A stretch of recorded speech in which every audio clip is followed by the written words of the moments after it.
Hi, I'm Valley from Greenwood Solutions. We're looking at energy efficient appliances again. Now we've covered a few other appliances, but this week we're looking at clothes dryers. So after watching the presentation, you'll understand how to select the right clothes dryer based on price, based on energy efficiency, and based on what you can actually do with your money otherwise. Now, if you like what you see, hit that subscription button, and that allows us to make more of these videos. So let's get stuck into it. Clothes dryers are go. We all know about the star rating. It's about energy efficiency, and that's how efficient a model is relative to other models of the same size.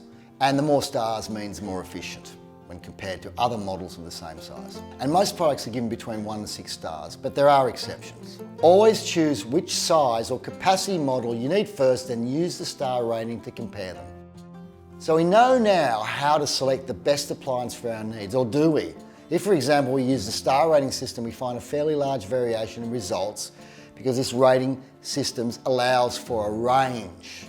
So when selecting an appliance, there's going to be a price difference between a more efficient option, say 4.5 stars, compared to a less efficient one. But questions need to be asked. For example, what's the actual price difference between the two models with similar capacity that you're looking at?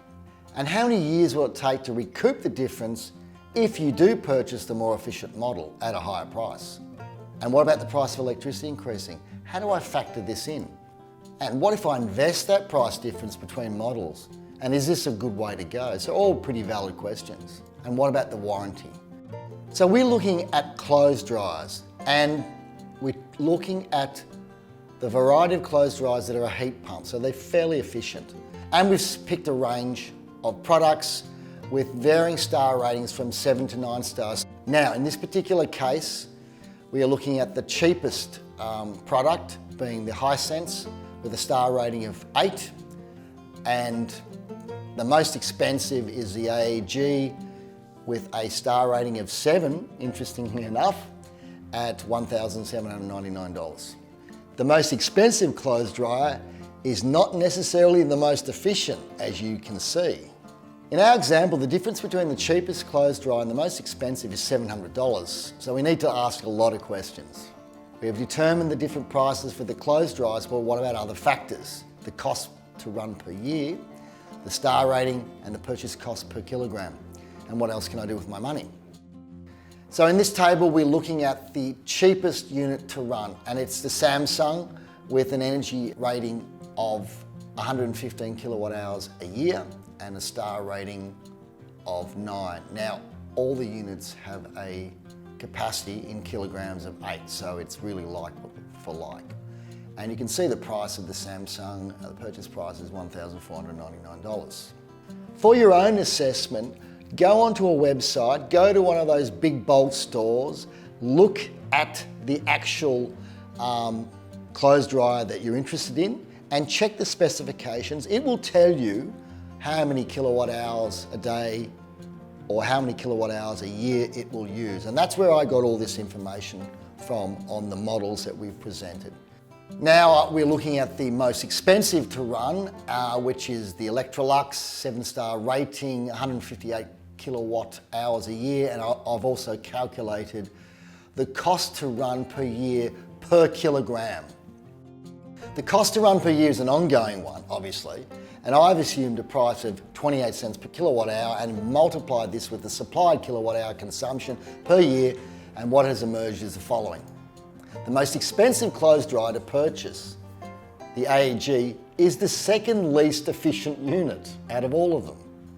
The cheapest, the Hisense, is the third most efficient.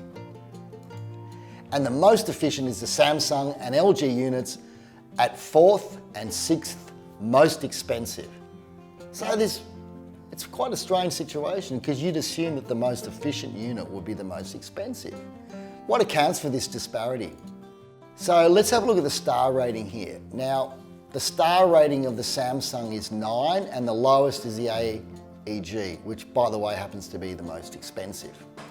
So the star rating is an interesting area as it's effectively a range. So in the examples we have presented, the models range from 7 to 9 stars. So for example, we have 4 by examples of 7-star ratings ranging from 158 kilowatt hours a year for the Electrolux, 156 kilowatt hours a year for the AEG, and 155 kilowatt hours for the Fisher & Paykel, and the 150 kilowatt hours a year for the Bosch.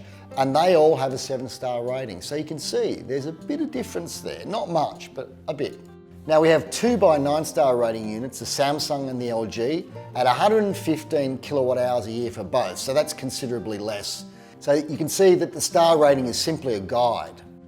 The warranties of the selected machines would obviously vary, but under consumer law, you'd be looking at a minimum of 2 years anyway. The question is, how long is the warranty of the most expensive machine compared to the cheapest?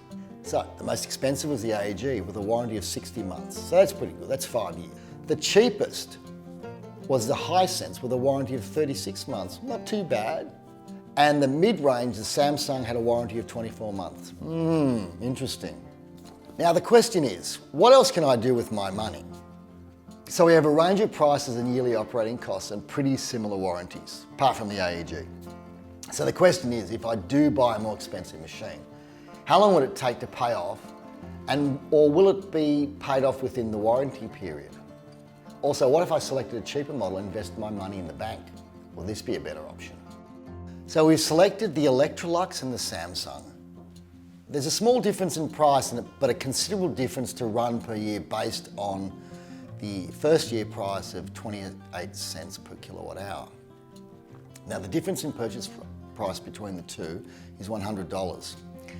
And electricity is assumed to be at 28 cents per kilowatt hour with a 2% increase per year, which is fairly realistic.